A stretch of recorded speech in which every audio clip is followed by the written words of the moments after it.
know. As you can see, the web is really haphazard, which is really common for this. And sometimes they make, see, spiders many times eat up their web the next day. They go through, they eat the entire web and make a brand new one. Because the web is actually protein.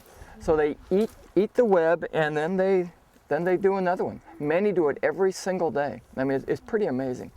They have, on the back of the spider, they have things called spinnerets. And these spinnerets are like little nozzles that let out the silk. The silk is liquid. It's just absolutely amazing. It's liquid. But as soon as it hits the air, it dries. So have you ever seen a spider coming down from the ceiling? That's a liquid web drying that every second it's letting it down. Ooh, your dogs are going to get hurt. Because those are really bad cactus. And they let this web out. The back of the spider has these things called spinnerets. The spinnerets let out this silk, and they have multiple spinnerets on the back. And if we see a garden spider, if we can get close enough to it, we can actually see the spinnerets. And they let out sticky and non-sticky silk. There's 7 different kinds of silk that they actually let out. I mean, perfect. So if we see a orb weave, I can touch it, and you can see that this is not sticky thread. And the other ones would stick to you, and we'll look at that. Oh yeah, they're amazing. Don't you get stuck either. We better get away from the spines here, but we'll see some more spiders. And if you see, someone had picked this up, and it's just it's what's called Mara bitter, Macrocarpus, large seed, and it's a native plant, and you're going to see a lot of them as soon as we get any rain at all. They start growing. They're also called man root because the root is extremely large, and as you can see, there's holes in here. It absolutely shoots the seeds out. Yes? Are these bad to have at your house? Because we have some. These? No, these are fine. They're a native plant, and they're okay. They are spiny, so I don't know if that would be fun to be around. But no, they're a native plant, and they're fine. And they shoot out the seeds, and we will see a lot of these. These are a very common plant. Now we're going to walk, and as you can see, that one bush has a ton of them in there. And this is where this one came from. Let's all walk over here.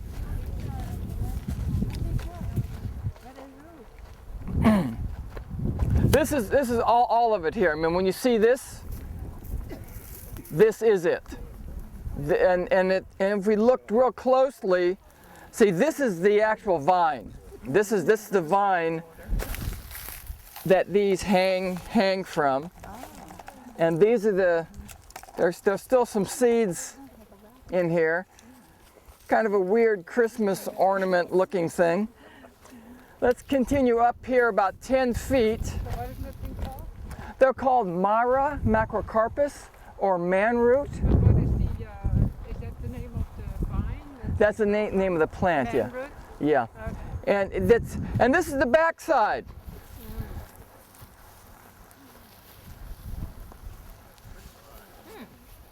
Now this is the back side of what we were on. So all we've done so far is walk around this hill.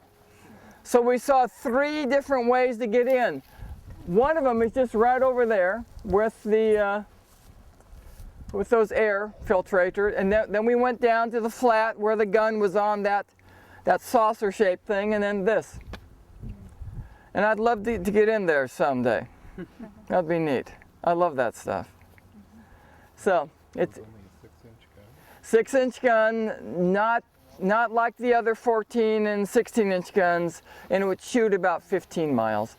And again, never shot in anger. We never had to worry about this. Oh, I have to put my name tag on, don't I? Why would these new wires be going in there? You know, David and I were wondering that ourselves. We don't know because they are brand new. We were thinking, what did we think, David? Probably communication equipment for the city hall. Yeah. Probably just run it. There's probably a tunnel that goes from there to the barracks, and that's probably what they've done. And he was saying there's probably a tunnel, some kind of wire that goes from there to the city hall. Now the city hall that we walked by, that was actually part of the military installation, but probably part of the Nike missile base, not the World War II. The World War II base was so well hidden, they wouldn't want that sticking up on the hill. So I'm thinking it's probably the Nike missile base. And the Nike missile base is right on the other side. So let's go. Yeah. Over at White Point, though, they have like miles of tunnels there. Yeah, I've heard that. Ditches, and there's a bunch of ditches in this field, and this is all going to be planted, and they're putting in water and all that stuff. When I see a ditch, I always look down in the ditch as I walk, and I found a bunch of abalone in the bottom of one of these ditches. Now, these large abalone that are on the rocks, and I will show them to you. Let's plant. Let's a plant. No, wait a minute. Shelled animal. The shell, big shell that they make jewelry out of it. That's a shell. Yeah, I will show you some. They're shells on the rock. But the abalone was down about 18 inches. So I did pick it up, and I have hidden it on the other side because they filled up the trench. I would have left it in the trench, but I knew that they were putting in the pipe and filling in. So I picked it up, and it's on the other side. But so it's either from, like last time we talked about Abalone Cove and the Japanese little farms along here and the Japanese fishermen, and we also talked about how Native Americans would get the abalone. So it's either from the Native Americans, or it depends, it may be from the Japanese. I have a tendency to think because of the depth of them, they were from the Japanese. I mean the Native Americans. Because there's a lot of middens around here.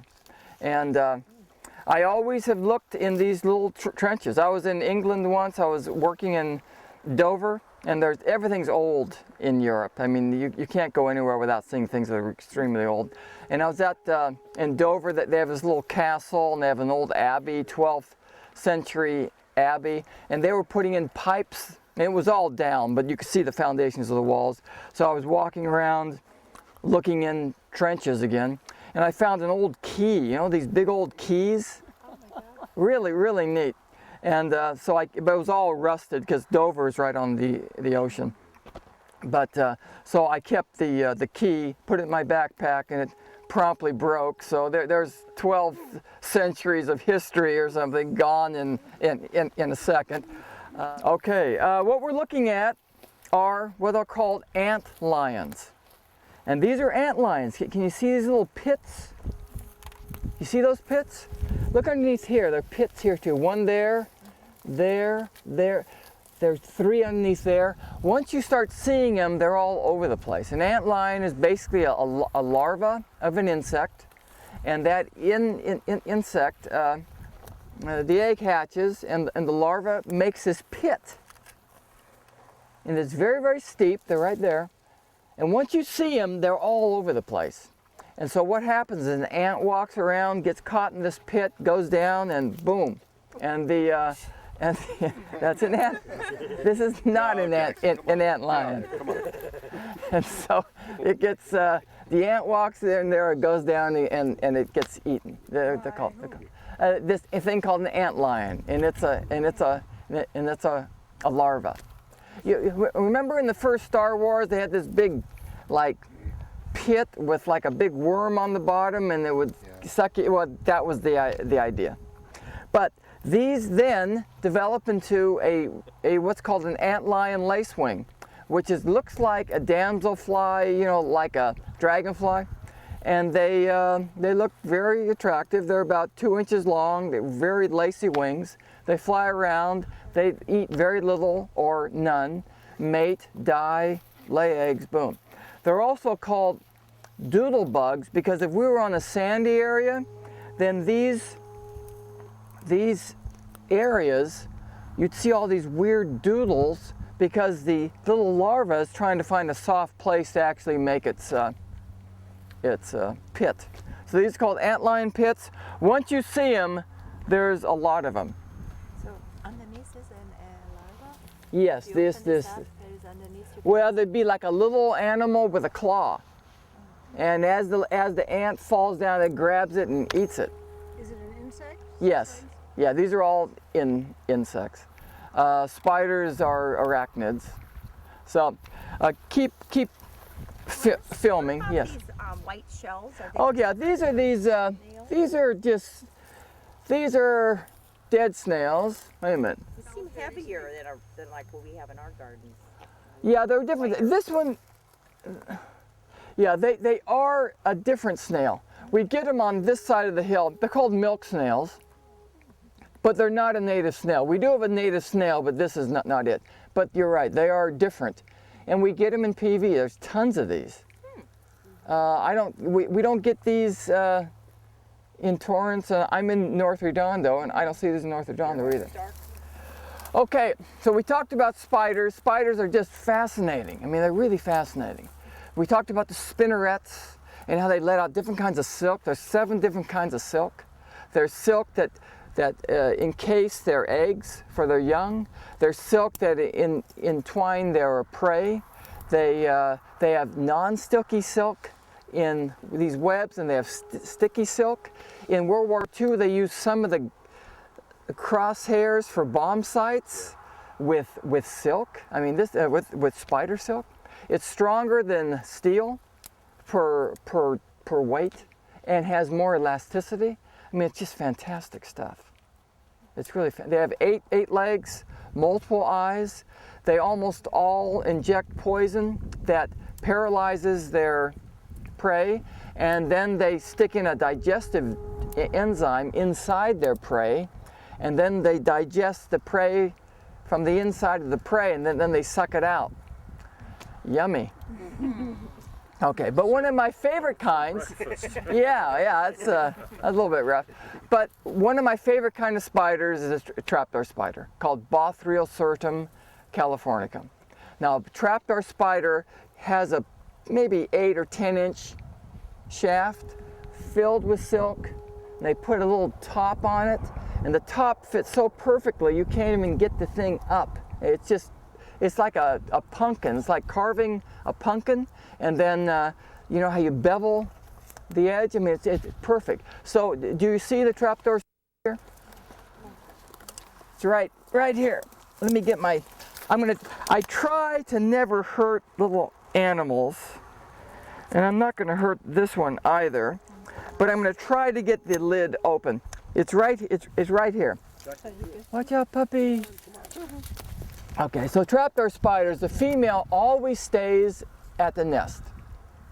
They never leave, and at night they open up the lid and look outside, and when a little animal goes by, they grab it. The male during spring gets up and mates.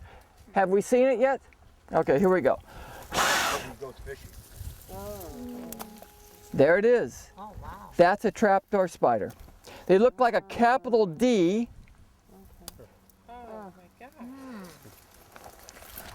They look like a capital D, and I'm going to try to open it up without hurting it, which is almost impossible. But if I'm going to hurt it, I won't open it up. That almost looks man-made. That's it. I don't think it's viable. It looks like it's last season's. It's going to be really tough to open up.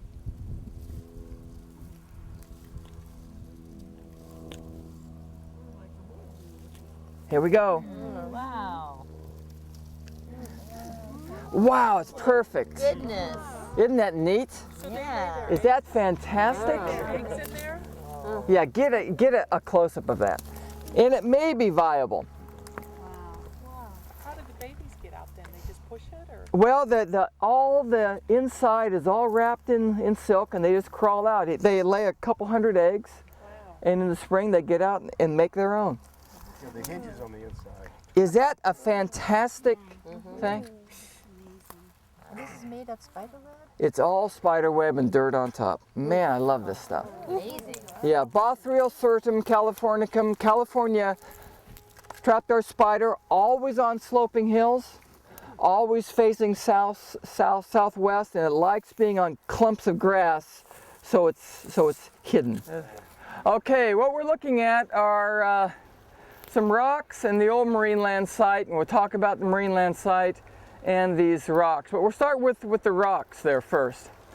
Remember we talked about how there's basalt comes up and it's underneath it, and most of these basalt intrusions happened between 12 and 17 million years ago. And it came up and didn't make it to the surface.